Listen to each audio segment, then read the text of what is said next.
Par décret des 2 et 13 novembre 1789, l'abbaye bénédictine royale du Val-de-Grâce fut contrainte de mettre tous ses biens à la disposition de la nation.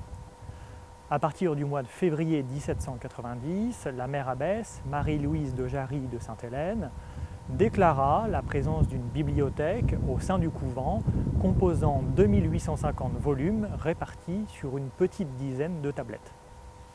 En application du décret de la Convention nationale du 17 août 1792 concernant la suppression des congrégations religieuses et des confréries, les religieuses du Val-de-Grâce furent contraintes de quitter l'ensemble conventuel. Dès le mois de septembre 1792, ces religieuses quittent la clôture du Val-de-Grâce. Les ouvrages de la bibliothèque sont alors mis sous scellé, ainsi que les archives de la communauté religieuse.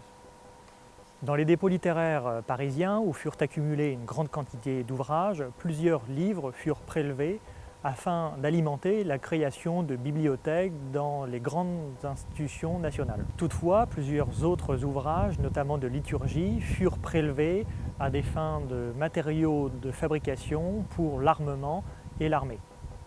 Par exemple, le citoyen Oblé de Saint-Edme est autorisé par le ministre de l'Intérieur à prélever une grande quantité de livres de liturgie afin de fabriquer des gargousses, c'est-à-dire ces poches contenant la charge de poudre, de canon ou de fusil.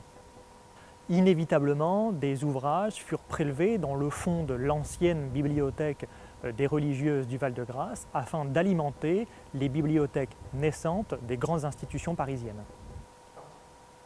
De cet ensemble d'ouvrages saisis, plusieurs volumes portent encore aujourd'hui sur la page de titre l'ex libris de la bibliothèque du Val-de-Grâce qui atteste indiscutablement leur passage dans cette bibliothèque prestigieuse.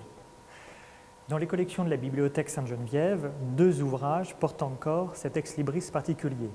La vie et les œuvres de Sainte Catherine de Gênes de Jean Desmarais et le Ménologe historique de la Mère de Dieu de Madame de Blémur. Ce second exemple possède sur sa page de titre un ex-libris de la bibliothèque du Val-de-Grâce biffé au profit de la bibliothèque de l'abbaye Sainte-Geneviève en 1739, ce qui permet d'attester cet échange de livres que l'on peut rencontrer dans les communautés capucines notamment. Conformément à l'adage, un exemple vint confirmer la règle. C'est le cas des Chroniques générales de l'ordre de Saint-Benoît d'Antoine de Yeppe qui ne quitta jamais l'ensemble conventuel du Val-de-Grâce. Probablement caché au moment de la Révolution française, puisqu'il était dans le cabinet de lecture d'Anne d'Autriche, il demeura sur place et demeure encore aujourd'hui dans les locaux de la Bibliothèque centrale du service de santé des armées.